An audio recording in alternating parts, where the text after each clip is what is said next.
Feed, an Undead horror, features the vocal talents of Kim White as the narrator, Lola Organa as Kaylee, Anthony Hahn as Isaac, and myself, Mark K. Gamiao, as Uncle John. This podcast will be enhanced by sound effects and ambient music to create an immersive atmosphere. Please enjoy.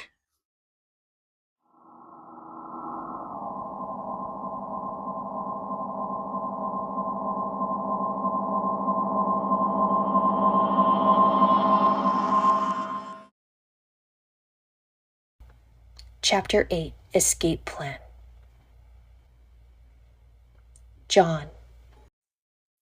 As the only person in law enforcement present, we asked Emerson if he knew the local government had issued a state of emergency. The last thing he'd heard on his radio before all communication was lost was to stay indoors and lock yourselves in until the all clear was given. The CDC had released confirmed reports of a pathogen in the waters off the coast of Palisades as the probable cause of the outbreak. To that end, all travel into and out of California was restricted. They had yet to immobilize the military. Speaking of, can't we, seek shelter at the Marine base up north? Isaac suggests. I mean, it's heavily fortified and stuff, yeah? I'll have to disagree with you on that, said Emerson. Staying isolated seems to be the safest bet. The unalived will most likely infest the heavily populated city and other large communities. Erin agrees with the officer, believing that rescue would eventually arrive. Possibly an antitoxin to combat the virus too. The kids, of course, would never leave their mother's side.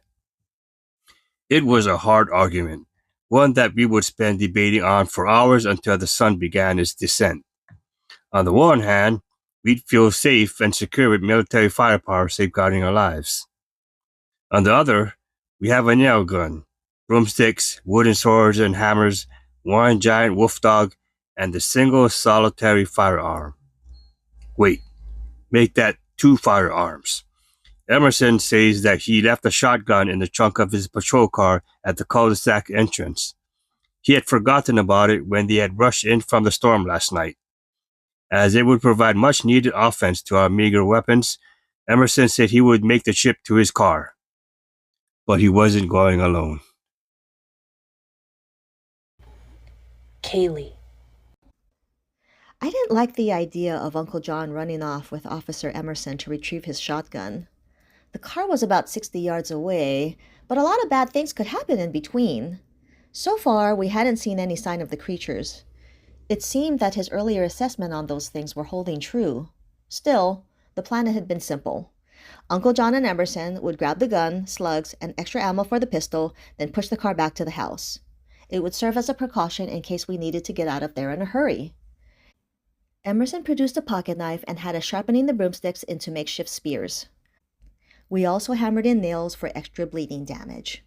As for our food shortage, we would figure that out once we were in a better shape to defend ourselves. Before they left, I gave my uncle a hug, telling him to be careful. "You too, K-Bear. Stay safe," he says. And with a wave of farewell to the others, he and Officer Emerson were off. I watched them as they reached the car without incident. Emerson opened the trunk, checked the gear, and had my uncle throw the shotgun and bags of ammo in the front seat. With Uncle John pushing from the back, Emerson put the car in neutral and helped while steering towards the house. Erin pulls my attention away from the window to discuss an option we had yet to consider. I could hear the kids playing with Shadow in one of the bedrooms. Isaac had taken apart the metal bed frames and used it to reinforce the barred windows. I nodded at Erin and asked her what's up. "See that trail leading into the mountains?" she asked, pointing at the path we saw yesterday. "There's a ranch and activity center located near the top, right after a rope bridge. There are supposed to have horse stables there and ATVs. Maybe if we can convince..." Erin is interrupted by her son rushing out of the room, saying he needed to go potty to make number 1. Isaac volunteers to go with him and stand guard outside. The portables were only a few feet out front on the sidewalk, and Uncle John and Emerson would be back soon, so we should be okay. Less than a minute later, Alex walks out of the portable feeling relieved. Then his eyes shoot wide open in fear as he tugged on Isaac's shirt, pointing at something. I look to the right and cover my mouth to stifle a scream.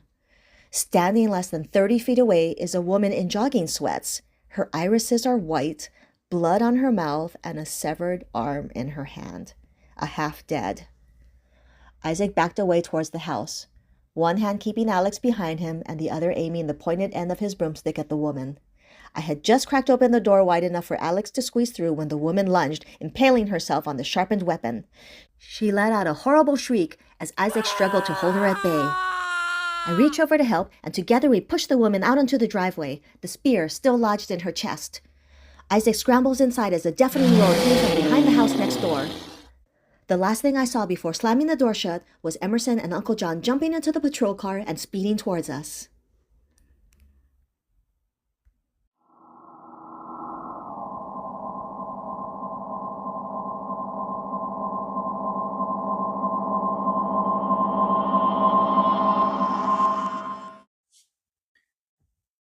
Thank you. You have been listening to Feed, an Undead Horror, featuring the vocal talents of Kim White as the narrator, Lola Organa as Kaylee, Anthony Hahn as Isaac, and myself, Marque Gamiao, as Uncle John. Please like and subscribe for updates on the latest episodes. Until then, be safe, my friends.